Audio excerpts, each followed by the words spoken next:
क्या करो उसमें, एक तो जो क्वेश्चन नंबर 1 था इसमें यूनिट डिजिट निकालनी थी, है ना? कितना आंसर आया उसका? है क्या तुम्हारे पास पेपर? जो क्वेश्चन नंबर 1 था ना जिसमें यूनिट डिजिट फाइंड करनी थी, उसका आंसर तुम्हारा 2 आया होगा शायद, जिसने पढ़ा है, जिसने किया है अच्छे से। तो आंसर ऑप्शन नंबर 3 आया होगा, यानी कि 2। कैसे आएगा देखो, मैंने तुम्हें बताया था यूनिट डिजिट कैसे निकालते हैं।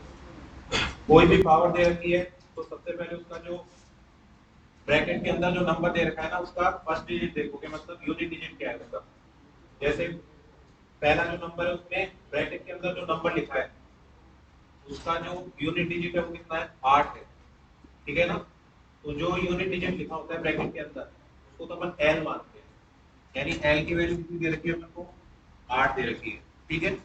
और उसके बाद अपन ये देखते हैं कि 8 की फ्रीक्वेंसी कितनी है। एक फ्रीक्वेंसी की टेबल बनवाई थी मैंने तुम्हें, टेबल बनवाई थी फ्रीक्वेंसी की, है ना? उसमें देखो 8 की फ्रीक्वेंसी कितनी है। 8 की फ्रीक्वेंसी होती है 4। उसमें लिखवा रखा है मैंने, अगर तुमने टेबल देखी हो तो 8 की जो फ्रीक्वेंसी होती है वो कितनी होती है? 4 होती है। तो जो फ्रीक्वेंसी होती है उसका डिवाइड किसमें करते हैं? जो पावर लिखी हुई है उसके ऊपर। जैसे 161 लिखा हुआ है पावर में, तो 161 डिवाइडेड बाय क्या करोगे? 4 करोगे, ठीक है ना? और डिवाइड करने के बाद क्या देखोगे कि रिमाइंडर कितना बचता है। तो यहाँ से रिमाइंडर कितना मिलेगा बताओ? 1 मिलेगा ना रिमाइंडर। ये 1 मिलेगा, ये किसकी वैल्यू है? आर की वैल्यू है 1। उसके बाद में यूनिट डिजिट निकालने के लिए क्या करते थे? एल की पावर आर करते थे। अगर ये सब चीजें तुमने रिवाइज नहीं की तो बिल्कुल नहीं लगेगी तुम्हें, ये सारी चीजें बता चुका हूं मैं पहले, ठीक है ना?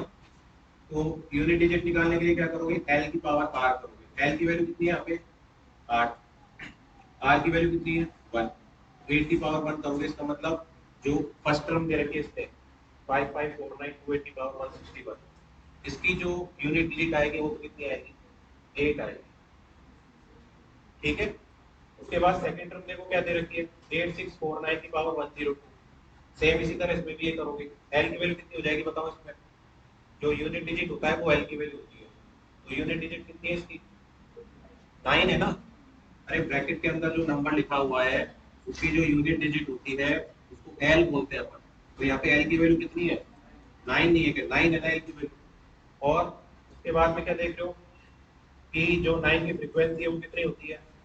टेबल में बताते हैं 9 की फ्रीक्वेंसी 2 होती है, ठीक है। तो 102 में किसका भाग लगाओगे? 2 का भाग लगाओगे। पावर के अंदर फ्रीक्वेंसी का भाग लगाना है। 102 पावर है तो फ्रीक्वेंसी का भाग लगाओगे 2 का, तो वो कंप्लीटली चला जाएगा, यानी कि यहाँ से रिमाइंडर जो आएगा वो कितना आएगा? 0 आएगा, ठीक है। उसके बाद मैंने तुम्हें बताया था अगर रिमाइंडर 0 आता है तो फिर यूनिट डिजिट के लिए मैंने तुम्हें एक टेबल दिखाई बनवाई थी।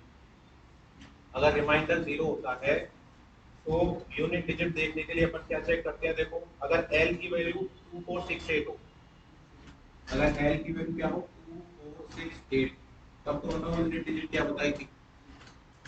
अगर 2468 हो तो यूनिट डिजिट 6 होती है, ये लिखवा रखा है। और अगर एल की वैल्यू कितनी हो? 379, एल की वैल्यू कितनी हो? 379 हो, तब यूनिट डिजिट बाय मिस्टेक शायद मैंने तुम्हें 0 लिखवा दिया था। अगर एल की वैल्यू 379 है तो बताओ यूनिट डिजिट क्या लिखी थी तुमने? 0 लिख रखी है या 1 लिख रखी है? किसी ने नोट अगर बनाया तो उसमें 0 लिख रखी है ना, तो 0 को हटा के 1 कर देना। अगर एल की वैल्यू 379 हो तब यूनिट डिजिट 0 नहीं होगी बल्कि कितनी होगी? 1। करेक्शन कर लेना उसमें, ठीक है। वहां मैंने 0 लिखवा दिया था, 0 की जगह तुम्हें 1 लिखना है। तो अब देखो जो सेकंड वाली टर्म दे रखी है ना ब्रैकेट में, उसमें जो यूनिट डिजिट है वो कितना है उसका? यूनिट डिजिट 9 है ना इसका, तो आर की वैल्यू 0 आ रही है और यूनिट डिजिट 9 है, मतलब यूनिट डिजिट का मतलब ब्रैकेट की जो फर्स्ट टर्म है वो बोल रहा हूं मैं। तो एल की वैल्यू अगर 9 है तो बताओ यूनिट डिजिट क्या लेके चलेंगे? फिर 1 लेके चलेंगे। क्यों? क्योंकि रिमाइंडर कितना आ रहा है अपने पास? 0 आ रहा है, ठीक है। तो यहाँ से तो 8 मिल रहा था और सेकंड टर्म से क्या मिलेगा? 1, ठीक है। और इसी तरह से 2 की पावर 4 की पावर 162 है, तो 2 की पावर 4 को तो क्या लिखोगे? 16, इसकी पावर कितनी है? 162। अब इसी तरह से यहाँ पे देखोगे जो पहला नंबर आ रहा है 6, ये तो एल की वैल्यू है अपनी, और जो 6 है उसकी फ्रीक्वेंसी कितनी होती है? 6 की फ्रीक्वेंसी 1 होती है, ठीक है ना? फ्रीक्वेंसी कितनी होती है? 1। इसका मतलब 162 में किसका डिवाइड करोगे? 1 का डिवाइड करोगे तो कंप्लीटली डिवाइड हो जाएगा, यानी कि रिमाइंडर यहाँ से भी कितना मिलेगा? 0 मिलेगा ना। आर की वैल्यू कितनी मिलेगी? 0। अब आर की वैल्यू 0 है और डिजिट कौन सी है अपने पास? एल की वैल्यू कितनी है? 6। एल 6 है तो यूनिट डिजिट क्या हो जाएगी फिर इसकी? 6 हो जाएगी, ठीक है ना? तो फर्स्ट वाली टर्म की यूनिट डिजिट 8 होगी, सेकंड वाली टर्म की यूनिट डिजिट क्या होगी? 1, और थर्ड वाली जो टर्म है उसकी यूनिट डिजिट कितनी हो जाएगी? 6 हो जाएगी, ठीक है ना? तो अब माइनस करोगे 8, फिर इसका यूनिट डिजिट -1, फिर थर्ड वाले का यूनिट डिजिट करोगे कितना? 6। कितना आएगा बताओ? 1 आएगा, ठीक है ना?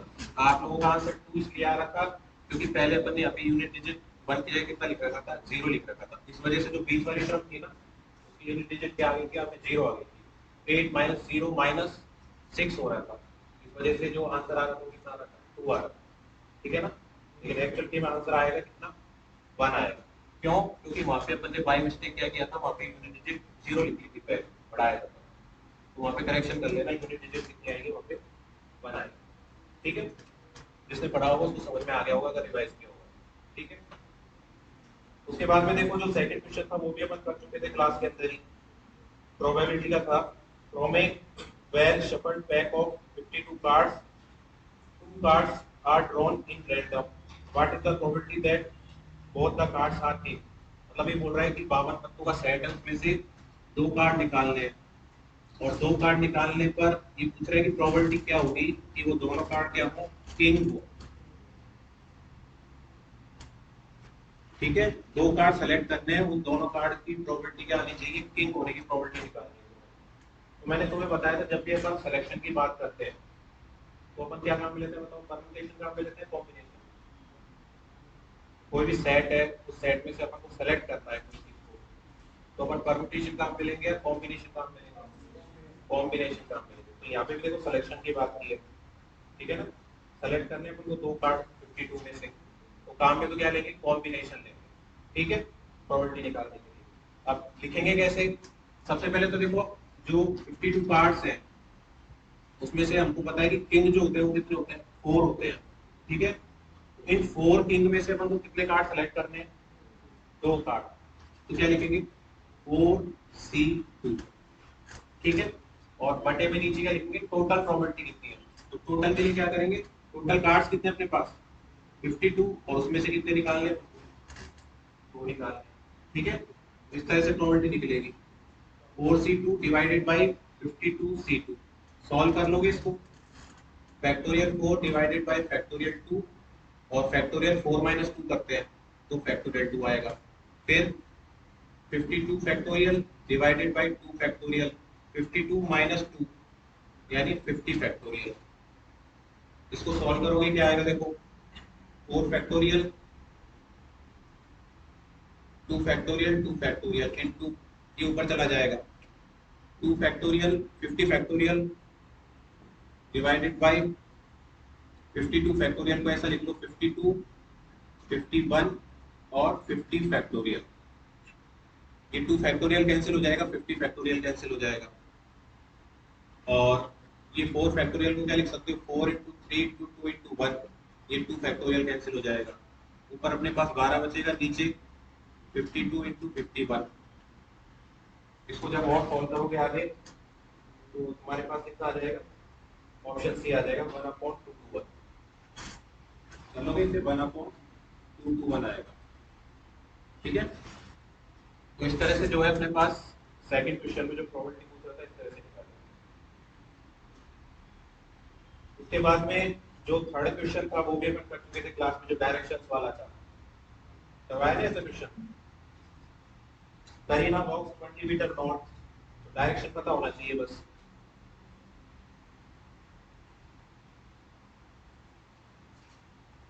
ये नॉर्थ है, ये साउथ, ईस्ट और वेस्ट। ये बोल रहा है कि Kareena walks 20 metre to north, 20 metre to north, ठीक है? उसके बाद में बोल रहा है कि then 30 meter to east, 30 meter to Karina walks 20 meter north, then she turns right and walks 30 meter। अब यहाँ जाने के बाद उसको राइट टर्न लेना है, तो राइट टर्न लेने के बाद इस तरफ जाना है, इस तरफ जाने का मतलब कौन सी डायरेक्शन में जाएगी, ईस्ट में जाएगी, ठीक है। और ईस्ट में कितना चलना है, उसे 30 मीटर चलना है, ओके। उसके बाद में आगे क्या बोल रहा है, after that she turns right. अब यहाँ जाने के बाद फिर राइट टर्न लेना है उसको, तो राइट टर्न लेने के बाद कहाँ जाएगा, फिर डायरेक्शन कौन सी आएगी, मतलब नीचे की डायरेक्शन आएगी। भी ऐसे खड़े हो गए, उसके बाद राइट टर्न लेना है, ऐसे उड़ना पड़ेगा ना, तो कह रहे हैं मतलब नीचे आएंगे। तो नीचे कितने डिस्टेंस कवर करनी है, 35। तो मैं मान लेता हूँ 35 कुछ इस तरह से हो जाएगी यहाँ तक, ठीक है, ये 35 है। उसके बाद में क्या बोला है कि then she turns left and walk 15 metre. अब बताओ लेफ्ट टर्न लेना है तो ईस्ट डायरेक्शन में जाएंगे, वेस्ट में जाएंगे, ईस्ट में जाएंगे ना, इस तरह से खड़े हुई है। अब लेफ्ट टर्न लेना है तो कौन से डायरेक्शन में जाएंगे, ईस्ट में जाएंगे, ठीक है। तो ईस्ट डायरेक्शन में कितना चलना है बताओ, 15 मीटर, ठीक है। उसके बाद में again she turns left and walks 15 metre. अब यहाँ से वापस लेफ्ट टर्न लेते हुए कितना चलना है, 15 मीटर। इसका मतलब नॉर्थ डायरेक्शन में कितना चलना है, 15 मीटर, ठीक है। उसके बाद में she turns left and walks 15 metre, वापस लेफ्ट टर्न लोगे यहाँ से, तो आपकी बात जो डायरेक्शन आएगी वो कौन सी आएगी, वेस्ट आएगी। तो वेस्ट में कितना चलना है, 15 मीटर, इस तरह से होगा, ठीक है ना। सपोज कर तो ये चलना है कि किस डायरेक्शन में लेफ्ट लेना है, तो ईस्ट आएगी, वेस्ट आएगी, नॉर्थ आएगी या साउथ आएगी, ठीक है। तो यहाँ से स्टार्ट किया 20 मीटर नॉर्थ में, फिर 30 मीटर ईस्ट में, फिर 35 साउथ में, फिर 15 ईस्ट में, फिर 15 नॉर्थ में, और उसके बाद लास्ट में 15 कितना, वेस्ट के अंदर, ठीक है। अब पूछ क्या रहा है वो, how far is Kareena from her starting point, starting point से करीना कितने डिस्टेंस पे फाइनली। तो स्टार्टिंग पॉइंट क्या था, वो ये पॉइंट था, ठीक है। और करीना यहाँ पे खड़ी है, तो इसकी डिस्टेंस देख लो कितनी है, यहाँ से यहाँ तक की डिस्टेंस कितनी है, 30 मीटर हो गई ना। इनिशियल पॉइंट से डिस्टेंस देखनी है, ठीक है। ये मत देखना इस तरह से डिस्टेंस नहीं निकालनी है, वो पॉइंट ऊपर ही आएगा, वो बनाने में थोड़ी गड़बड़ हो रही है ना, जो वो है ना डिस्टेंस जो है वो एक्चुअली में इस तरह से एडजस्ट हो जाएगी कि ये वाला जो पॉइंट है ना वो इधर ही आ जाएगा, ठीक है ना। तो जो इनिशियल पॉइंट है और जो फाइनल पॉइंट है एक दूसरे के बिल्कुल सामने हो जाएंगे। तो कहने का मतलब इनिशियल पॉइंट और फाइनल पॉइंट के बीच की जो डिस्टेंस होगी वो कितनी हो जाएगी, 30 मीटर हो जाएगी। ये वाली डिस्टेंस पूछी कितनी हो जाएगी आपके पास, 30 मीटर, ठीक है। और डायरेक्शन भी पूछी है उसमें, तो डायरेक्शन क्या हो जाएगी बताओ, डायरेक्शन क्या हो जाएगी, वेस्ट फेसिंग। डायरेक्शन क्या हो जाएगी, वेस्ट फेसिंग, मतलब ऑप्शन नंबर ए आएगा, ठीक है ना।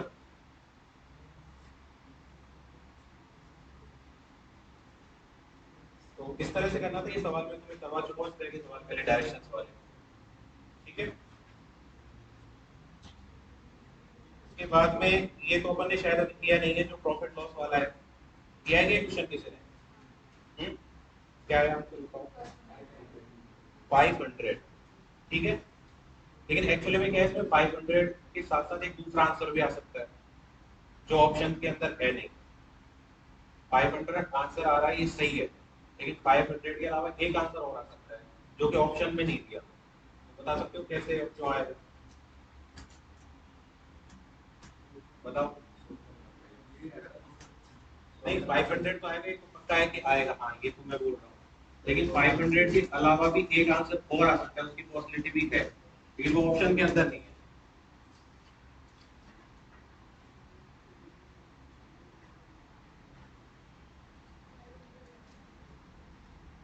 देखो मैं बताता हूँ, देखो ये बोल रहा है कि A purchase an article and sold to be at a profit of 20%। मतलब ए जो है उसने कोई आर्टिकल खरीदा और उसको 20% प्रॉफिट पे किसको बेच दिया, बी को बेच दिया। तो सपोज जो ए जो है उसने आर्टिकल में मान लेता हूँ कितने में खरीदा है, ₹100 में ए ने आर्टिकल खरीदा, ठीक है। अब बी को बेच रहा है, वो कितने में बेच रहा है? 20% प्रॉफिट लेते हुए बेच रहा है। तो 20% प्रॉफिट लेते हुए बेच रहा है, इसका मतलब कितने में बेच रहा होगा उसको? ₹120 में बेच रहा होगा, तभी तो ₹20 का प्रॉफिट होगा, 20%, ठीक है। उसके बाद में आगे क्या बोल रहा है देखो, B sold it back to A at a loss of 20%। अब B ने वापस क्या किया? A को फिर से रिटर्न कर दिया, लेकिन किस पे किया है? 20% लॉस पे किया है, ठीक है। अब B ने वापस रिटर्न किसको कर दिया? A को। और कितने में बेचा है? इस प्राइस के 20% लॉस पे बेचा है। 120 का 20% निकालो एक बार, कितना आएगा ये? 96 आ जाएगा क्या? 96 आ जाएगा ये, ठीक है ना। यहाँ से 24 आएगा एक्चुअली, तो 120 में से जब 24 घटाओगे तो ये तो लॉस हो गया ना, तो 20% लॉस पे बेच रहा है, तो एक्चुअली में बेचेगा कितने में? 120 में से 24 माइनस कर दो, यानी कितने में बेचेगा उसको? 96 में वापस ए को बेच दिया। तो ए ने एक्चुअली में खरीदा कितने में था? 100 में, और वही चीज वापस ए के पास कितने में आ गई? 96 में आ गई वही चीज, तो कितने का प्रॉफिट हो गया उसको? ₹4 का प्रॉफिट हो गया ए को, ठीक है ना। अब क्वेश्चन में कितना प्रॉफिट दिया है ए को? ₹20 का। तो अपन ऐसे करेंगे हमेशा, क्वेश्चन में जो प्रॉफिट दिया है और अपने अकॉर्डिंग जो प्रॉफिट कितना आया है, ये तो क्वेश्चन में दिया है ए का प्रॉफिट, और अपन ने जो कैलकुलेशन की उसके अकॉर्डिंग प्रॉफिट कितना आ रहा है? 4 आ रहा है। तो क्वेश्चन में जो प्रॉफिट दिया है उसको ऊपर लिखोगे, अपने अकॉर्डिंग जो प्रॉफिट आ रहा है उसको नीचे लिखोगे, इनटू मल्टीप्लाइड किससे करोगे? पूछा क्या है उसने? पोस्ट प्राइस कितनी है? पोस्ट प्राइस अपन कितनी मान के चले थे उसकी? 100, तो मल्टीप्लाई किससे कर दोगे? 100 से। इसको कैलकुलेट करोगे तो कितना आ जाएगा तुम्हारे पास? 500 आ जाएगा। कितना आ जाएगा तुम्हारे पास पोस्ट प्राइस? 500। ये तो 500 हो गया। अब देखो यहाँ पे इसने किया क्या एक्चुअली, देखो जब 100 में ए ने खरीदा है और उसने फर्स्ट में बी को कितने में बेच दिया? 120 में बेच दिया, तो यहाँ पे भी तो उसको बताओ 20 का प्रॉफिट हो रहा है या नहीं हो रहा? इनिशियली उसने 100 में खरीदा और बी को कितने में बेच दिया? 120 में, तो ₹20 का प्रॉफिट हुआ है नहीं? ₹20 का प्रॉफिट हुआ। फिर बी ने वापस उसको क्या किया? 96 में बेचा, तो यहाँ से कितना प्रॉफिट हुआ वापस एक? ₹4। तो ये वाला प्रॉफिट कैलकुलेट काउंट किया है नहीं किया तुमने? ये तो कहाँ काउंट किया बताओ? ये भी तो उसका प्रॉफिट ही है एक तरह से भाई। ₹100 में खरीदा पहले, फिर 120 में बेच दिया, तो ₹20 का प्रॉफिट हुआ है नहीं हुआ? तो अलग रख ही लिया उसने अपने पास, और ₹20 जो सेविंग थी वो अलग कर ली। फिर वापस ₹100 जो थे उसने 96 में खरीद लिया, तो ₹4 और बच गए उसके पास। इसका मतलब टोटल सेविंग तो कितनी होनी चाहिए थी? 20 + 4 यानी कि 24 होनी चाहिए थी, ठीक है ना। लेकिन यहाँ पे जो ऑप्शन दिया है उसके अकॉर्डिंग उसने क्या है, इस वाली सेविंग को तो देखा नहीं, केवल जो लास्ट में जो 96 में बेचा है बी ने उसको देखा है केवल। तो हो सकता है कभी तुम्हारे पास ऑप्शन ये वाले ना हो और टोटल प्रॉफिट वाले आ जाए, मतलब उसमें क्या करना पड़ेगा तुम्हें? 20 को भी लेना पड़ेगा, और किसको लेना पड़ेगा? 4 को, यानी 20 + 4 कितना पड़ेगा? 24 करना पड़ेगा। अगर 24 करते तब आंसर कैसे निकालोगे? क्वेश्चन के अकॉर्डिंग प्रॉफिट कितना है बताओ?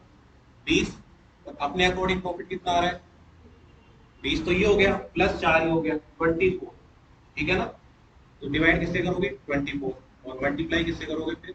100 से। तो यहाँ से जो कैलकुलेशन करने के बाद आंसर आएगा वो भी आंसर हो सकता है।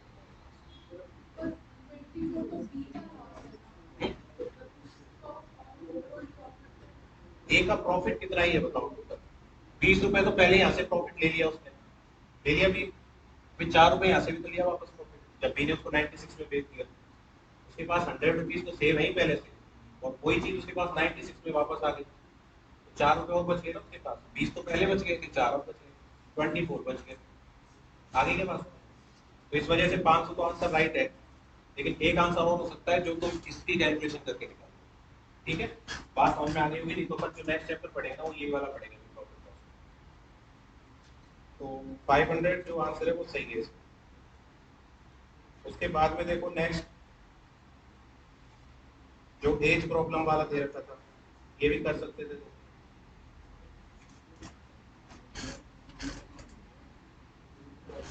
क्या आंसर आएगा इसमें बताओ? फिफ्थ में 10 ईयर्स आएगा, ठीक है। देखो इसमें बोल रहा है कि when Ramesh was born his father was 32 year older than his brother। मतलब जब रमेश का जन्म हुआ तो उसके जो फादर थे वो 32 ईयर्स ओल्डर थे उसके ब्रदर से। तो मैं सपोज जो ब्रदर है उसकी एज कितनी मान लेता हूँ, एक्स ब्रदर की एज है, तो बताओ फादर की एज कितनी हो जाएगी, फिर उससे 32 ईयर्स ओल्ड है, इसका मतलब फादर की एज 32 प्लस एक्स होनी चाहिए। ठीक है, उसके बाद में क्या बोल रहा है कि his mother was 25 year older than his sister. तो मैं मान लेता हूँ सिस्टर की एज कितनी है, वाई, तो जो मदर की एज होगी वो सिस्टर की एज से कितनी है, 25 ईयर्स ज्यादा है। तो क्या लिख सकता हूँ मैं, मदर की एज कितनी हो जाएगी बताओ, 25 प्लस वाई हो जाएगी। ठीक है इतना। उसके बाद में क्या बोला है देखो, if Ramesh brother is 6 year older than him, if Ramesh brother is 6 year older than him and his mother is 3 year younger than his father.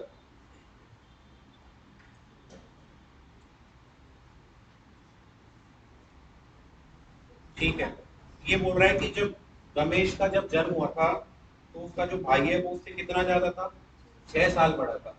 अब जब रमेश का जन्म हुआ है तो उसकी एज तो उसके टाइम कितनी होगी, 0 होगी, तो उसके ब्रदर की एज कितनी हो जाएगी बताओ, 6। ब्रदर की एज अपन ने x मानी थी ना, इसका मतलब इसने x की वैल्यू कितनी दे रखी है हमें, 6 दे रखी है। ठीक है, अब x की वैल्यू 6 दे रखी है, ओके, तो x की वैल्यू 6 है, तो बताओ फादर की एज कितनी हो जाएगी यहाँ से, 38 हो जाएगी फादर की। ठीक है, और आगे बोला है कि his mother is 3 years younger than his father, मतलब उसकी जो मदर है उसकी फादर की एज से कितना है, 3 साल कम है। तो अपन ऐसा नहीं लिख सकते कि 25 plus Y is equal to 38 minus 3। इसकी जो मदर की एज है उसकी फादर की एज से कितना कम है, 3 साल यंगर है ना, मतलब 3 साल कम है। तो 25 plus Y equal to 38 minus 3 लिख सकते हैं। तो ऐसे वाई की वैल्यू कैलकुलेट कर लोगे, कितनी आ जाएगी, 35 माइनस 25, 10 ईयर्स। क्वेश्चन में देखो क्या पूछा है, how old was Rahul sister when he was born, मतलब जब रमेश का जन्म हुआ उस समय उसकी जो, ये राहुल आएगा या रमेश आएगा, रमेश आएगा है ना, ये राहुल की जगह रमेश आएगा। तो रमेश की जो सिस्टर थी उसके जन्म के समय उसकी एज कितनी थी, तो कह रहे हैं मतलब ये वाई की वैल्यू पूछ रहा था, यही तो थी सिस्टर, तो वाई की वैल्यू पूछ रहा था, वाई की वैल्यू कितनी आ गई अपने पास, 10 साल आ गई। ठीक है ना, आएगा समझ, जैसे जैसे क्वेश्चन में बोल रहा है वैसे वैसे करना है। ठीक है, 6 क्वेश्चन पढ़ा नहीं वैसे पढ़ने लिए कर सकते हो कॉमन सेंस लगा के, किया क्या किसी ने, 6 आंसर क्या आएगा इसमें, 5 सेंटीमीटर आएगा। देखो कैसे आएगा, इसमें ये डायग्राम दे रखा है इसने इस तरह से,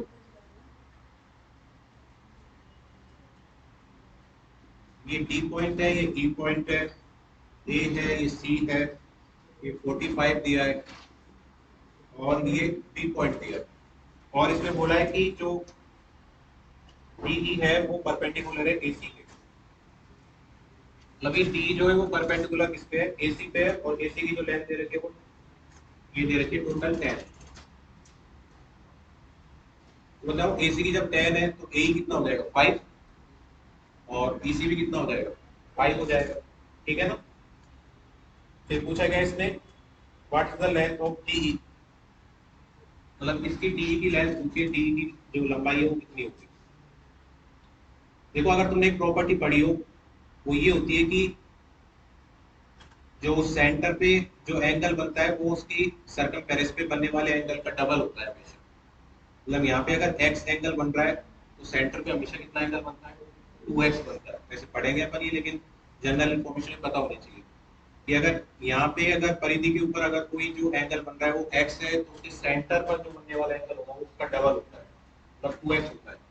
तो अगर यहाँ पे एंगल देखो कितना दे रखा है, 45 दे रखा है, इसका मतलब जो ये वाला एंगल होगा वो कितना होना चाहिए, 90 डिग्री होना चाहिए। ठीक है, अब ये 90 डिग्री है तो इसने क्या किया, इसका परपेंडिकुलर डाला है इस पे, तो ये 90 डिग्री है तो ये एंगल कितना हो जाएगा, 45, और ये भी कितना हो जाएगा, 45 हो जाएगा। ठीक है, ये दोनों 45 के हो गए, और ये परपेंडिकुलर है तो ये 90 का होगा, और ये वाला एंगल भी कितना होगा, 90 का ही होगा।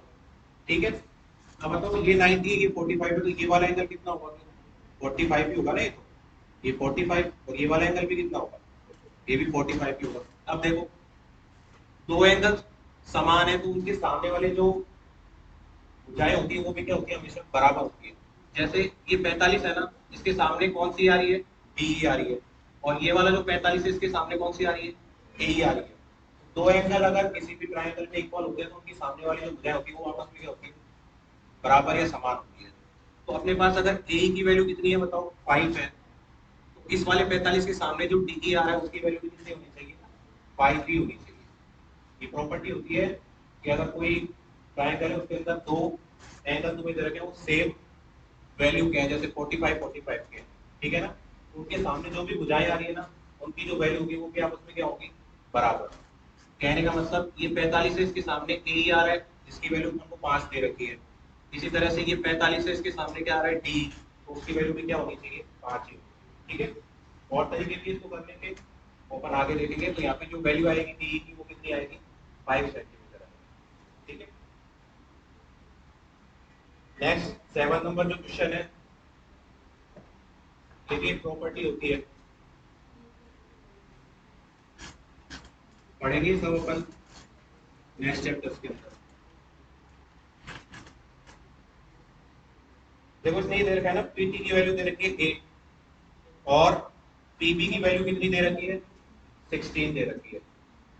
इस तरह से है, देखो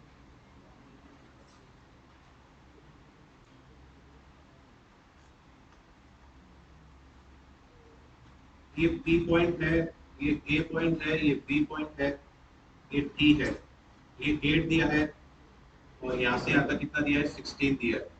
ठीक है, और इसमें बोला है कि PT is the tangent and PB is a second, PT is equal to 8 centimeter, PB is equal to 16, then what is the length of AB in centimeter। मतलब A से लेके B तक की जो डिस्टेंस है वो कितनी होगी वो बतानी है। ठीक है, और दिया क्या है, P से T तक का दिया है 8 और T से B तक की जो डिस्टेंस है वो दी है कितनी, 16 दी है। ठीक है, प्रॉपर्टी होती है अपने पास, जो PT स्क्वायर होता है वो होता है PA इंटू PB। ठीक है, PT स्क्वायर की जो वैल्यू होती है वो कितनी होती है, PA मल्टीप्लाइड बाई टी। ठीक है, अब PT स्क्वायर कितना दिया है इसने, 8 का स्क्वायर PA। ठीक है, अब PA अपने पास है नहीं तो PA में कितना मान लेता हूँ, x मान लेता हूँ। ठीक है, तो PA कितना हो जाएगा, x इंटू, और PB तो इसने दे रखा है कंप्लीट, कितना दे रखा है, 60। तो x की वैल्यू कितनी आएगी यहाँ से बताओ, 4 आ जाएगी ना, x की वैल्यू, x की वैल्यू कितनी आएगी, 4। अब x क्या है, P से लेकर के A तक की डिस्टेंस है x, और उसकी वैल्यू कितनी आ रही है, 4। हमें पूछा क्या है उसने, A से लेकर B तक की डिस्टेंस पूछी है, तो टोटल कितनी है, 16। 16 में से क्या माइनस कर दोगे, x माइनस कर दोगे, x माइनस करने का मतलब 4 माइनस कर दोगे, तो A से B तक की डिस्टेंस कितनी आ जाएगी अपने पास, 12 आ जाएगी ना। ये प्रॉपर्टी होती है, पढ़ेंगे अपन, PT square equal to PA into PB। Next जो नंबर 8 क्वेश्चन है वो एवरेज वाला का कर लिया होगा सभी ने शायद। इसमें ही बोला है कि एक ग्राफ दे रखा है हमें, और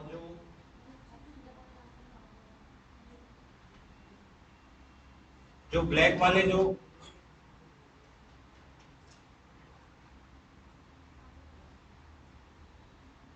देखो कार की प्रोडक्शन और मोटरसाइकिल की प्रोडक्शन दे रखी है ग्राफ के अंदर।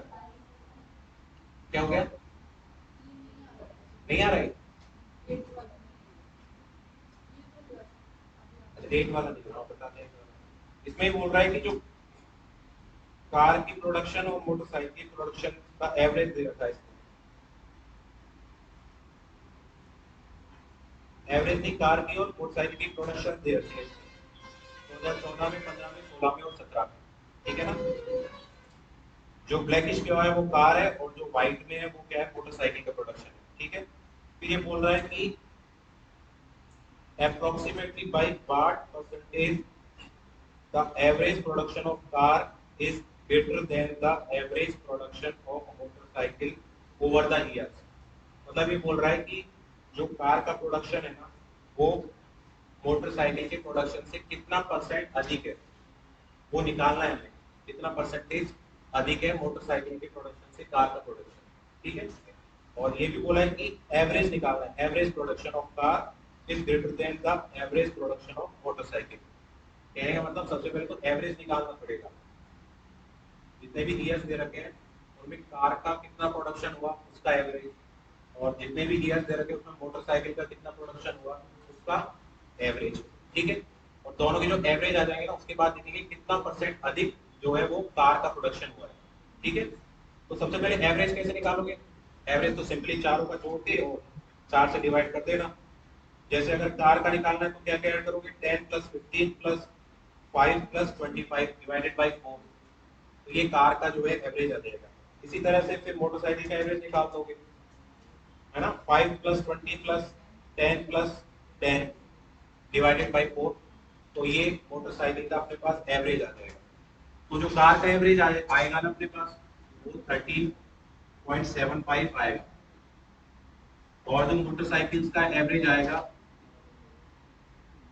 ठीक है, वो अपने पास कितना आएगा 11.25 आएगा। ठीक है, अब इसने बोला है कि जो कार का जो प्रोडक्शन है कितना परसेंट अधिक है मोटरसाइकिल से, वो निकालो। तो कैसे निकालोगे, हमेशा 13.75 माइनस 11.25 किसके रेस्पेक्ट में निकालना है, मोटरसाइकिल के रेस्पेक्ट में निकालना है, तो डिवाइड किससे करोगे, एवरेज ऑफ मोटरसाइकिल से। ठीक है, और मल्टीप्लाई किससे करोगे, 100 से। ठीक है ना, प्रॉफिट लॉस वाले में भी ये पढ़ेंगे। 13.75 माइनस 11.25 डिवाइडेड बाई 11.25 इंटू 100, तो ये इसको कैलकुलेट करोगे तो अपने पास क्या आएगा, कितना परसेंट जो है कार का प्रोडक्शन ज्यादा है मोटरसाइकिल। ठीक है, तो इसको कैलकुलेट करोगे ना अप्रोक्सीमेटली 22 आएगा, एग्जैक्ट नहीं आएगा, अप्रोक्सीमेटली 22 आएगा।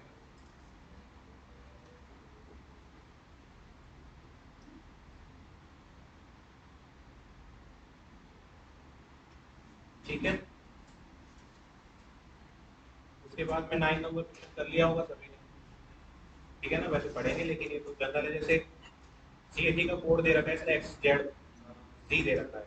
ठीक है, देखो स्टार्टिंग से सी कितने नंबर पे आ रहा है, ए बी सी 3 पे आ रहा है, तो लास्ट से देखो एक्स कितने पे आ रहा है, 3 पे आ रहा है।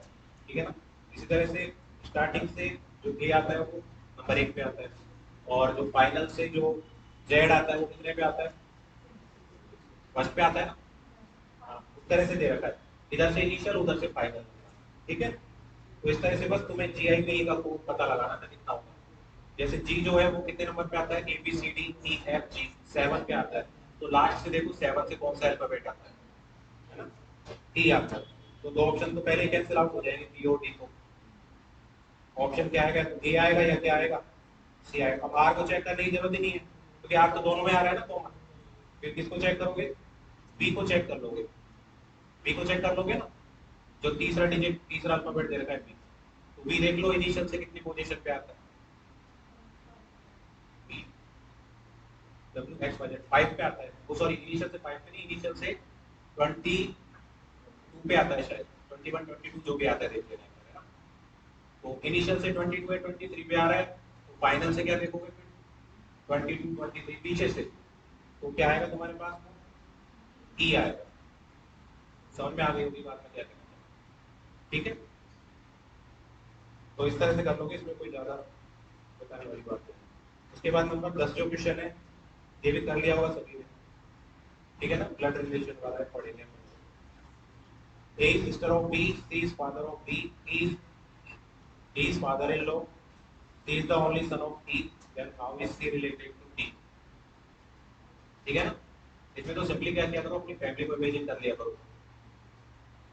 सबसे अच्छा तरीका ये, फैमिली को इमेजिन कर लो, जैसे जैसे बोल रहा है वैसे वैसे मान जाओ, A is sister of B, C is father of B, ठीक है ना, he is father-in-law, C is the only son of B। ऐसे करोगे ना कभी गलत ही नहीं होगा तुम्हारे। ठीक है, तो इसमें जो ऑप्शन आएगा वो कितना आएगा, बी आएगा, हस्बैंड। उसके बाद ये वाला जो है 11 क्वेश्चन ये बाद में बताएंगे क्योंकि इसमें कंसेप्ट है वो बाद में देखेंगे। उसके बाद में ये भी कर लिया होगा सभी ने, 12 किया क्या किसी ने? इसमें 4 भी है हमारे पास। इसमें ये बोल रहा है कि जो वॉल क्लॉक है ना वो हर 3 मिनट के बाद में 5 सेकंड टाइम एक्स्ट्रा दिखाती है। ये बोल रहा है कि wall clock gains 5 second in 3 minutes.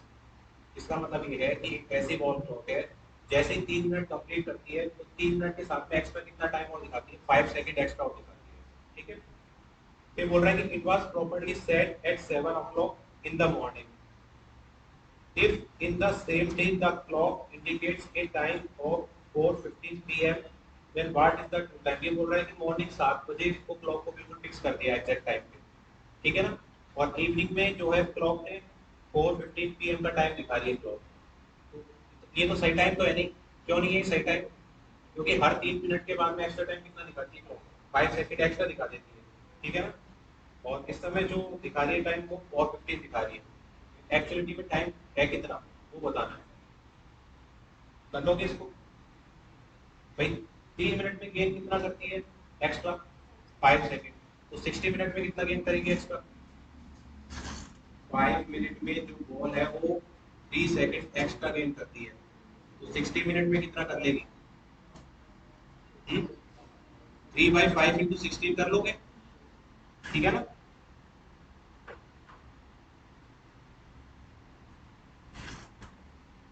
कितना लिख दिया? 5 सेकंड या 3, ठीक।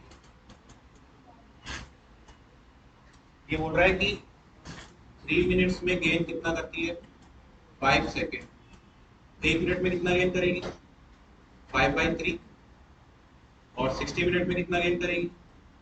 5/3 मल्टीप्लाइड बाई 60। 100 सेकंड।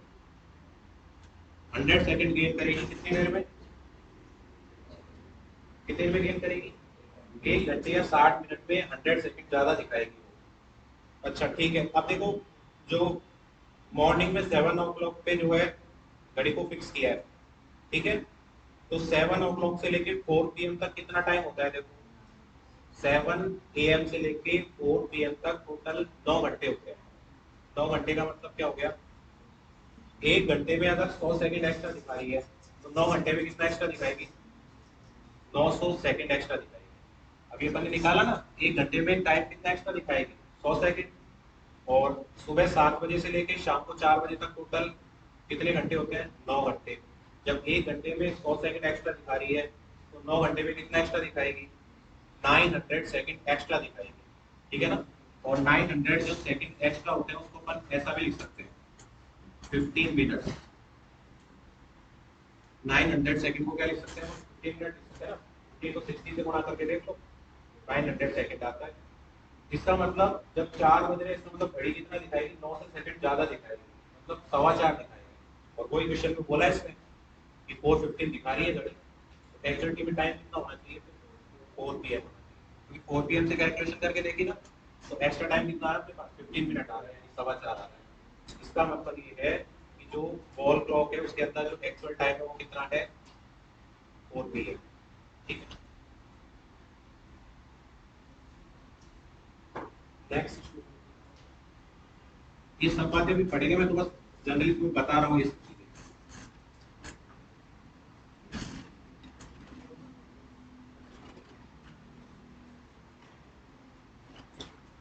इसमें से 5 से 6 क्वेश्चन तो वो थे जो हम क्लास के अंदर कर चुके हैं, है ना। लेकिन उसमें भी बहुत गलतियां हैं तुम्हारे पास। वो क्वेश्चन भी सही नहीं है, बहुत कम लोगों ने सही किया क्वेश्चन। अरे मैं ये नहीं बोल रहा कि जो 20 क्वेश्चन मैंने दिए वो सारे अपन पढ़ चुके नहीं पढ़ेंगे, लेकिन कम से कम 6 से 7 क्वेश्चन तो ऐसे हैं जो क्लास में कर चुके हैं इस तरह के क्वेश्चन। जैसे यूनिट डिजिट वाला है, प्रोबेबिलिटी वाला है, डायरेक्शन वाला है, ठीक है ना, एवरेज वाला है, इस तरह के क्वेश्चन तो क्लास में भी कर चुके हैं। ये तो सही होने चाहिए थे। खैर देखो, नेक्स्ट बोल रहा है in a row of class students Amit is 7th from the left and Aman is 9th from the right. ठीक है,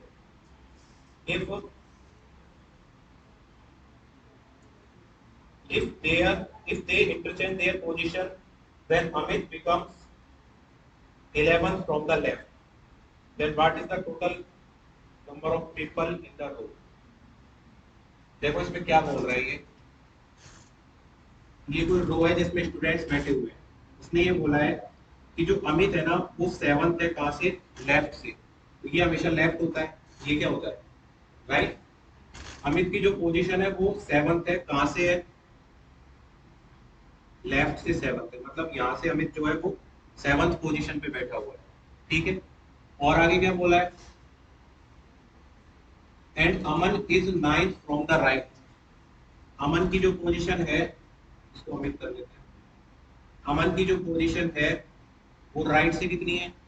9th। ठीक है, यहाँ से राइट से कितनी उसकी पोजीशन? 9th। उसके बाद में बोल रहा है if they interchange their position then Amit become 11th from the left. मतलब ये दोनों जो है अपनी पोजीशंस को क्या कर देते हैं? इंटरचेंज कर लेते हैं। उसके बाद नई कंडीशन क्या बनती है कि जो अमित होता है वो लेफ्ट से कितना हो जाता है? 11। तो लेफ्ट से जो अमित है वो कितना हो गया बताओ? 11th हो गया। लेफ्ट से अमित की पोजीशन कितनी हो गई? 11th हो गई। ठीक है, फिर बोल रहा है कि what is the total people in the row, मतलब कितने स्टूडेंट है, कितने जो रो है उसके अंदर कितने स्टूडेंट टोटल बैठे हुए वो बताना है। देखो अमित की पोजीशन यहाँ से लेफ्ट से 7th है, और जो अमन की पोजीशन है वो राइट से कितनी है? 9th। अमन की पोजीशन राइट से 9th है, इसका मतलब अमन से इस तरफ पहले भी कुछ स्टूडेंट बैठे हुए। कितने स्टूडेंट बैठे होंगे? 8। तभी तो उसकी पोजीशन कितनी है? 9 आ रही। ठीक है, यहाँ तक बात समझ में आ गई। अब मैं ये बोल रहा हूँ कि अमित को और अमन को अपनी पोजीशन से क्या कर दिया? इंटरचेंज कर दिया। तो ये जो 8 स्टूडेंट बैठे हैं इनमें कोई फर्क पड़ेगा? इनमें तो कोई फर्क नहीं पड़ेगा ना। अमित उठ के अमन की जगह आ जाएगा, अमन उठ के अमित की जगह आ जाएगा, लेकिन जो 8 स्टूडेंट है वो एज इट इज रहेंगे अभी भी। इसका मतलब अभी भी जो यहाँ से यहाँ तक की जो पोजीशन है उसमें कितने स्टूडेंट बैठे हुए हैं बताओ? 8 स्टूडेंट तो बैठे हुए हैं अभी। ठीक है, और ये बोल रहा है कि अमित की जो पोजीशन है वो लेफ्ट से कितनी है? 11। जब अमित की पोजीशन लेफ्ट से 11 है, इसका मतलब अमित से लेफ्ट साइड में 10 स्टूडेंट और बैठे होंगे। तभी तो अमित की पोजीशन कितनी आ रही है? 11 आ रही है ना। इसका मतलब यहाँ से लेके और अमित तक टोटल कितने स्टूडेंट है बताओ? 10 स्टूडेंट है। ठीक है, तो टोटल नंबर ऑफ स्टूडेंट आप कैलकुलेट कर लोगे। 10 तो ये हो गए, एक अमित हो गया और 8, तो टोटल कितने हो जाएंगे? 10 प्लस 11, सॉरी 10 प्लस 1 प्लस 8, तो कितना आ जाएगा मेरे पास? 19 आ जाएगा। 19 स्टूडेंट है टोटल। ठीक है, उसके बाद में ये सीरीज का क्वेश्चन था।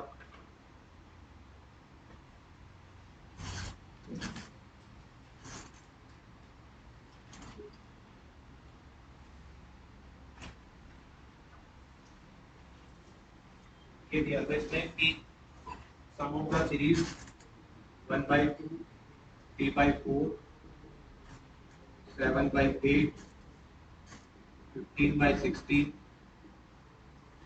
31/32, NH club। ये भी करना चाहिए था क्योंकि ये इसके फॉर्मूला मैंने तुम्हें लिखवा रखा है सम ऑफ द सीरीज के, जीपी के भी लिखवा रखे हैं, जीपी के भी लिखवा रखे हैं, है ना। बताओ क्या है इसका? B option, D, B. देखो देखो थोड़ा सा सेट करना पड़ेगा एक बार। ये 1/2 है ना, इसको मैं ऐसे लिख सकता हूँ 1 - 1/2। ये जो 3/4 है इसको मैं क्या लिख सकता हूँ? 1 - 1/4। 7/8 है, इसको क्या लिख सकता हूँ मैं? 1 - 1/8। इसको क्या लिख सकता हूँ? 15/16, 1 - 1/16, इस तरह से। ठीक है, अब देखो इस ब्रैकेट के अंदर 1 आ रहा है, प्लस इस ब्रैकेट में भी 1 आ रहा है, ऐसे 1 कितनी बार आ रहा है टोटल? n टाइम्स आ रहा है। 1 1 1 कितनी बार आ रहा है? n टाइम्स, मतलब 1 को अपन को n टाइम्स जोड़ना है। तो ऐसा लिख सकता हूँ मैं 1 + 1 + 1 n टाइम्स। ठीक है, फिर देखो -1/2 प्लस 1/4 प्लस 1/8 प्लस इस तरह से। तो यहाँ तो इसको n टाइम्स जोड़ोगे तो कितना आ जाएगा टोटल, n आ जाएगा माइनस। अब देखो ये जो सीरीज बन रही है ना वो कौन सी है, जीपी है, ठीक है। और जीपी सीरीज के जो n टर्म्स का जो टोटल होता है उसका फॉर्मूला मैंने तुम्हें लिखवा रखा है। वो फॉर्मूला ये होता है s equal to a 1 minus r to the power n divided by 1 minus r, ये फॉर्मूला होता है। किसी भी जीपी के n टर्म्स का टोटल सम करने का फॉर्मूला ये होता है s equal to a 1 minus r to the power n divided by 1 minus r, ठीक है। अब यहाँ पे देखो जो a होता है ना वो तो क्या होता है, जो सीरीज है उसकी फर्स्ट टर्म जो होती है उसको a बोलते हैं, यानी कि यहाँ पे जो सीरीज है उसके लिए a की वैल्यू कितनी हो जाएगी बताओ, 1/2। r जो होता है वो क्या होता है, इस वाली सेकंड वाली टर्म में तुम फर्स्ट वाली टर्म का भाग लगा दो तो कितना आएगा, 1/2 आएगा, ठीक है ना। तो r की वैल्यू कितनी हो जाएगी अपने पास, 1/2। बस यही चाहिए, n तो रह गए अपने पास, तो इसको कैलकुलेट कर लो कितना आएगा इस वाले फॉर्मूले से, कितना आएगा देखो। ये तो n हो गया माइनस अपने पास a 1 minus r to the power n divided by 1 minus r, ठीक है। ये 1/2 आएगा, इससे कैंसिल हो जाएगा n माइनस 1 प्लस ये 1 की पावर n है तो 1 ही रहेगा, और नीचे कितना है 2 की पावर n, तो कितना आएगा अपने पास n माइनस 1 plus 2 to the power minus n, ठीक है। देखो कौन सा ऑप्शन है, ऑप्शन नंबर बी आएगा, n माइनस 1 प्लस 2 की पावर माइनस n, ठीक है। इस तरह के क्वेश्चन मैंने करवा रखे हैं, फॉर्मूला बता रखा है जीपी के एन टर्म्स का। अब पढ़ोगे नहीं तो फिर नहीं होंगे क्वेश्चन, रिवाइज तो करना जरूरी है, इसलिए तो नंबर नहीं आए तुम्हारे टेस्ट में, मैंने देखे थे। IX मार्क्स जो है शायद 38 कुछ ऐसे 38 39 60 में से बहुत क्वेश्चन ऐसे जो कर सकते हो, कॉमन सेंस से भी कर सकते हो, ठीक है ना। आगे देखो x plus 1/x equal to 1 दे रखा है, x6 प्लस 1/x6 की वैल्यू निकालनी है, किया है किसी ने।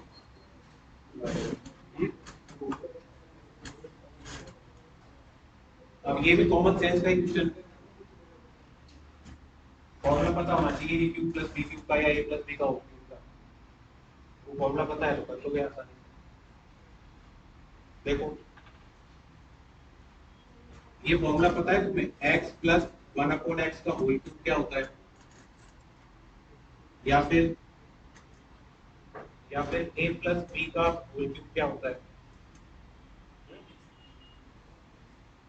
ये तो पता होना चाहिए ना। नहीं बताइए a प्लस b का होल क्यूब, ये मैंने लिखवा भी रखे शायद नहीं लिख पाएंगे, a cube plus b cube plus 3ab a plus b, यही होता है ना। तो यहाँ पे a की जगह s दे रखा है, b की जगह 1/x दे रखा है, लिख लो इसको, क्या आएगा x cube plus 1/x cube plus 3 into x into 1/x x plus 1/x, ये लिख दिया।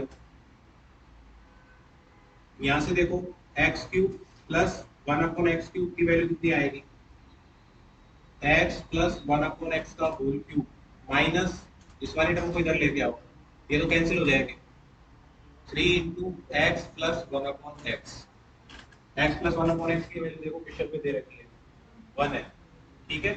रखो 1 कितना आएगा, 1 का क्यूब माइनस 3 इंटू 1 कितना आएगा, ये -2 आएगा, ठीक है। अब उसने क्वेश्चन में पूछा क्या है, x6 प्लस 1/x6 की वैल्यू कितनी होगी, तो कैसे करोगे, स्क्वायर कर दो दोनों तरफ, दोनों साइड क्या कर दो स्क्वायर, तो क्या आएगा x cube plus 1/x cube का होल स्क्वायर, इधर करोगे तो 4 आएगा, इसको सॉल्व करोगे a square plus b square plus 2ab होता है, ए बी तो कैंसिल हो जाएंगे, केवल 2 मिलेगा, is equal to 4 x6 plus 1/x6 की वैल्यू कितनी आएगी, 2 आएगी। ठीक है ना, वो कुछ भी पावर पूछ सकता है तुमसे, अगर x³ प्लस 1/x³ पूछता तो यही आंसर हो जाता अपने पास, -2 हो जाता। ठीक है, x6 प्लस 1/x6 पूछा है तो एक बार और स्क्वायर कर दिया, +2 आंसर आएगा। नेक्स्ट क्वेश्चन 16, ये भी करवा रखा है मैंने इस तरह के क्वेश्चन, कितना आएगा इसमें बताओ, सी ऑप्शन। जैसे कोई ये तो प्रॉब्लम नहीं है कि क्वेश्चन ही समझ में नहीं आते इंग्लिश के अंदर, ये भी है क्या है, ये मुझे मुझे सुनने में आया कि ये प्रॉब्लम भी है कि जो क्वेश्चन है वो इंग्लिश में होते हैं तो समझने में प्रॉब्लम आती है। क्वेश्चन तो ऐसा ही आएगा, डायग्राम बना के नहीं देगा एग्जाम में, डायग्राम भी बना देगा क्वेश्चन भी हो जाएगा।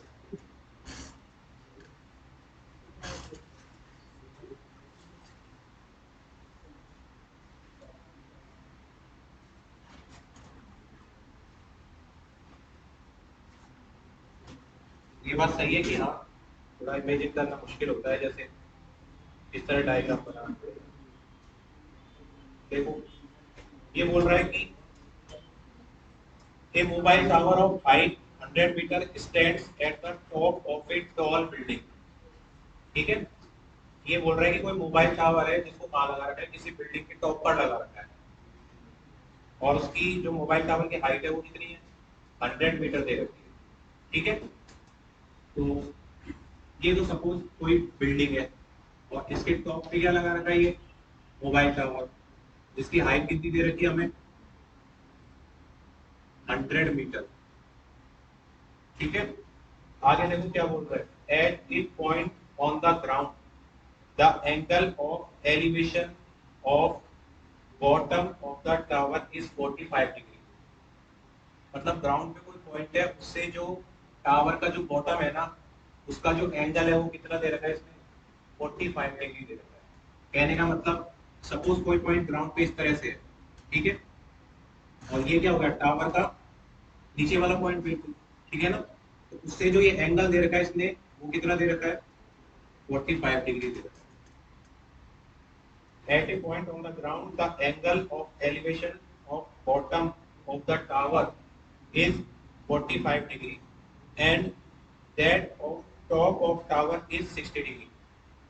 मतलब कि जो बॉटम का जो एंगल है वो तो 45 दे रखा है, टावर के बॉटम का एंगल, और इसी पॉइंट से जो टावर का जो टॉप है उसका एंगल कितना दे रखा है, 60 डिग्री दे रखा है। तो टॉप का एंगल कैसे बनाओगे, इस तरह से, ये एंगल कितना दे रखा है बताओ, 60 डिग्री दे रखा है। ठीक है, उसके बाद में बोला है कि what is the height of the building, मतलब ये निकालना है, तो ये कैलकुलेट करना है, ये h कर सकते हो आसानी से। सबसे सबसे पहले ये वाला ट्रायंगल ले लो एबीसी, एबीसी में क्या देखोगे, देखो 1045, 1045 क्या लिखोगे, AC मतलब H डिवाइडेड बाई AB। ठीक है,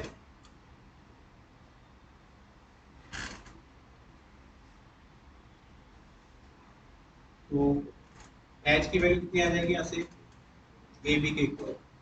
ठीक है ना, H का मतलब अपने पास कैरेक्टर AC है, ये आ जाएगा। उसके बाद में देखो ये वाला एंगल देखो, सॉरी ये वाला ट्रायंगल देखो, ADB, ADB, इसमें देखो 1060 कितना आएगा, 100 plus H divided by AB। 1060 की वैल्यू कितनी होती है, √3,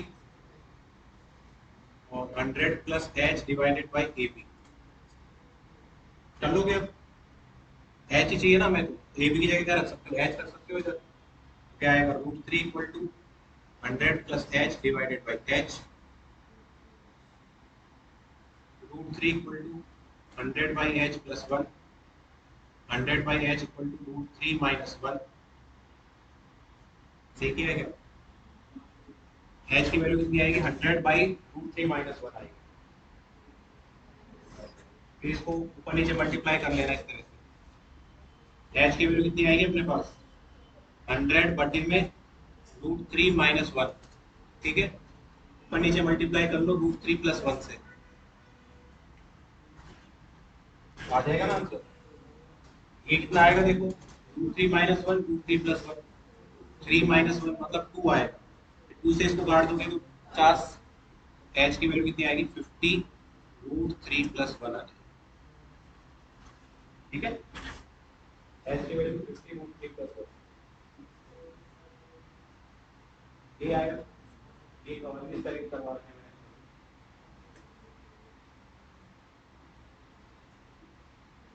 नेक्स्ट क्या आएगा बताओ अगले क्वेश्चन में, 17 95। देखो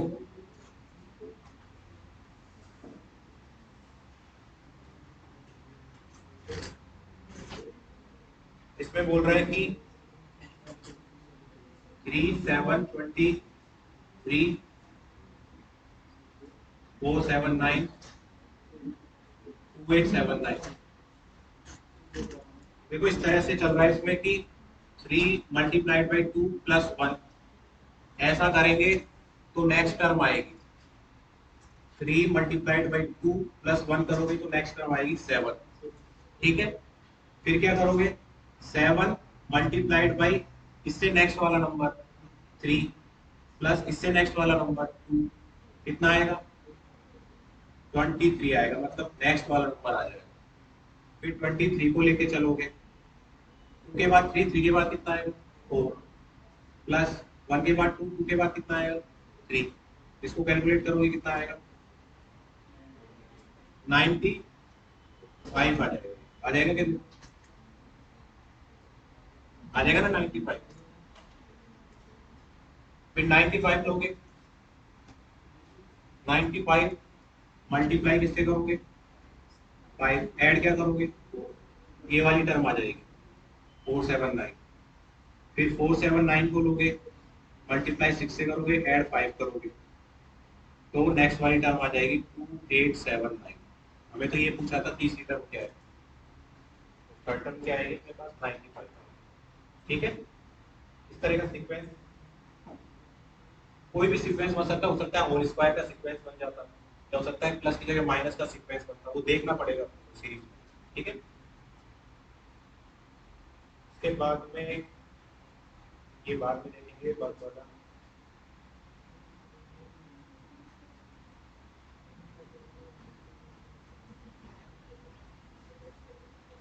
नाइनटीन कर लिया, ये भी एपीजीपी का ही था। एपी एपी आएगा इसमें। इसमें मिस्टेक है थोड़ी क्वेश्चन में, जो एबीसी है ना उस एबीसी की जगह एक्स वाई जेड करता है। ये लिख रखा है ना, पहले क्वेश्चन लिख रखा है इफ, फिर ट्रिग्नोमेट्रिक टर्म लिख रखी है, then ABC are in. ABC तो है ही नहीं क्वेश्चन में, कॉमन सेंस लगाना था, एबीसी नहीं होंगे क्या होंगे एक्स वाई जेड। ठीक है, तो अब किसी ने तो ये सोचा होगा एबीसी दे रहा है मतलब कुछ अलग ही क्वेश्चन है। अरे भाई टाइपिंग मिस्टेक भी हो सकती है। तो एबीसी नहीं था एक्चुअली में, था क्या वो एक्स वाई जेड था। ठीक है, और एक्स वाई जेड पूछा था कि कौन सी सीरीज में है, एपी में है या जीपी में है एचपी में। अब इसके लिए तो तुम्हें फॉर्मूला पता होने चाहिए, sign A minus sine B का फॉर्मूला पता है किसी को, किसी को पता नहीं होगा। और फिजिक्स में पता है कितनी जगह काम में आता है, मैथमेटिकल फिजिक्स में भी आता होगा और क्वांटम में भी काम में आता होगा, आता है नहीं आता। Sign A minus sine B और cos A minus cos B.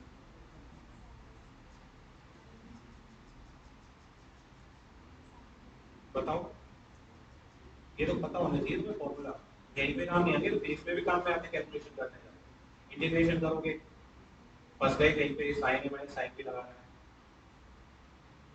तो पता होना चाहिए ना ये तो। बताओ, sign A minus sine B, अगर ये पता है तो क्वेश्चन भी हो जाएगा, ये नहीं पता तो नहीं।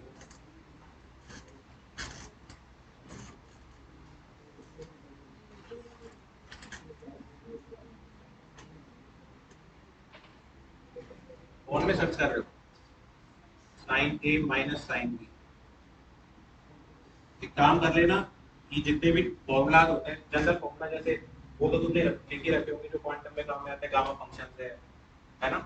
इस तरह के फॉर्मूला वो तो तुम्हें पता होंगे, लेकिन ये जो फॉर्मूला है जैसे ट्रिग्नोमेट्रिक के हैं और क्यूब वाले हैं, है ना, कुछ स्क्वायर रूट वाले हैं, इस तरह के फॉर्मूले पता होने चाहिए हमेशा। कई बार फिजिक्स के अंदर भी फंस जाते हैं अपन कैलकुलेशन के अंदर, पता नहीं होता फॉर्मूला क्या है, ठीक है ना? तो एक शीट के अंदर इसको लिख लेना चाहिए। तो sign A minus sine B का फॉर्मूला लगाना है तुम्हें, तो कितना आएगा देखो, 2 cos c plus D divided by 2 sine c minus D divided by 2, और इसी तरह से cos a minus cos b 2 sine c plus D बटे 2 साइन c माइनस डी बटे 2, ठीक है? ये दोनों फॉर्मूले लगाओगे तो क्या? अच्छा, अभी बोला था ना कॉमन सेंस,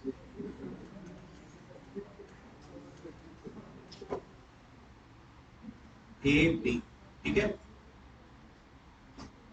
तो अब देखो यही फॉर्मूले लगाने हैं तुम्हें क्वेश्चन के अंदर भी। Sine A minus sine B का फॉर्मूला क्या आएगा, 2 cos x plus z divided by 2 sine x minus z divided by 2 बटे 2 sine x plus z divided by 2 sign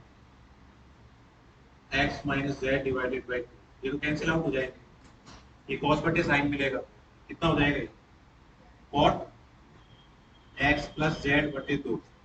cos बटे साइन क्या होता है, cot होता है ना, तो cot में मिलेगा x प्लस z बटे 2, और इक्वल टू में क्या चल रहा है अपने पास, cot y। तो यहाँ से अपन क्या देख सकते हैं, x प्लस जेड बटे 2 इक्वल टू वाई, मतलब x plus Z is equal to 2y। ये कंडीशन किसकी है, एपी की है कंडीशन, ठीक है ना? एपी में ऐसा होता है, एपी कोई सीरीज होती है, उसमें पहले और तीसरी टर्म का जो टोटल होता है वो सेकंड वाले टर्म के डबल के बराबर होता है, ठीक है ना? तो यहाँ से देख सकते हैं अपन कि एक्स वाई जेड जो है वो एपी के अंदर है। नेक्स्ट 20 कर लिया,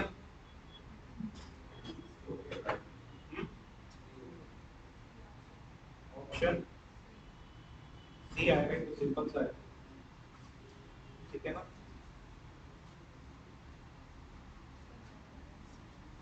Below pie chart, Rahul's different fields in saving 100, then the average expenditure on pocket money, transport and fees, and what percentage of total income?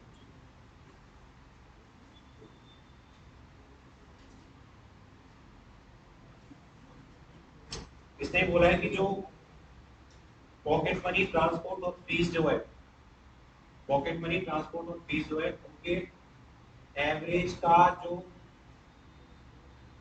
उनका जो एवरेज है, एवरेज एक्सपेंडिचर जो है वो टोटल का कितना परसेंट है, ठीक है ना? तो तीनों का एवरेज निकाल लोगे पहले, जैसे पॉकेट मनी कितना है अपने पास 50 प्लस ट्रांसपोर्ट कितना है 40 प्लस फीस कितना है 90 है, तीनों को ऐड करके क्या करोगे, 3 से डिवाइड करोगे तो एवरेज आएगा, ठीक है? और एवरेज जो आएगा वो 60 आएगा, तो 60 का कितना परसेंट है वो निकालना है, 16 सही 2/3 आएगा, ये आ जाएगा, ठीक है? तो जो फर्स्ट क्वेश्चन के अंदर जो मिस्टेक थी यूनिट डिजिट वाली, वो करेक्शन करके उसको बंद कर देना, ठीक है ना? जो यूनिट डिजिट लिखवाई थी मैंने, रिमाइंडर 0 आता है जब, उसमें 0 लिखवाया था, 0 की जगह क्या कर लेना, बंद कर देना, बाकी नेक्स्ट क्लास